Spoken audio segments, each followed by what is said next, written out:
Lorsque Bill reçoit un message sur WhatsApp de cette jolie brune intéressée par son bateau à vendre, son sang ne fait qu'un tour à la vue de sa photo. Quelle beauté! Un véritable canon. Cet Anglais de 53 ans, marié, propose illico de rencontrer l'acheteuse potentielle si sexy.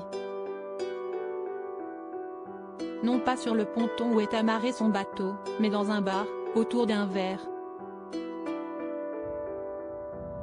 Pour parler de la transaction, oui, bien sûr, mais surtout pour envisager plus si affinité.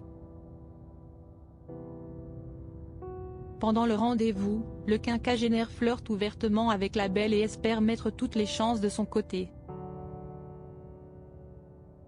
Une compagne? Non, celle avec laquelle il avait fait sa vie est malheureusement décédée. Il est à présent veuf et, après un long deuil, le voilà enfin prêt à envisager une nouvelle relation. Au terme de ce qu'il croit être une roue de séduction réussie, notre pan propose à la jeune femme de finir la soirée à l'hôtel. Mais ce que Bill ne sait pas, tout émoustillé qu'il est, si est qu'il vient de tomber dans le piège de Danny Boss. Je suis choqué par la facilité avec laquelle les hommes peuvent tromper leurs femmes. Cette brune plantureuse de 21 ans n'est là ni pour son embarcation ni pour ses beaux yeux. Elle est en réalité une testeuse de couple, missionnée et rémunérée par l'épouse de Bill pour évaluer la fidélité de son mari. Dans quelques instants, elle racontera cette soirée à la femme du libidineux quinquagénaire. Je suis assez choqué par la facilité avec laquelle les hommes peuvent tromper leurs femmes, confie Danny, qui assume son rôle dans ce business de l'adultère. Face aux critiques, la tentatrice explique volontiers pourquoi cette mascarade ne lui pose aucun problème. Je le fais parce que je vois à quel point cela aide et sauve certaines femmes de situations qui se passent dans leur dos. Personnellement, je ne demanderai pas à quelqu'un de le faire pour moi. Mais je suis heureuse de les aider. Il est vrai que le marché peut être juteux. Selon le site de rencontre extra-conjugale Glidin qui a publié son Observatoire européen de l'infidélité 2022, YouGov Glidin, au Royaume-Uni et en France, 46% d'hommes et 38% de femmes déclarent avoir déjà été infidèles.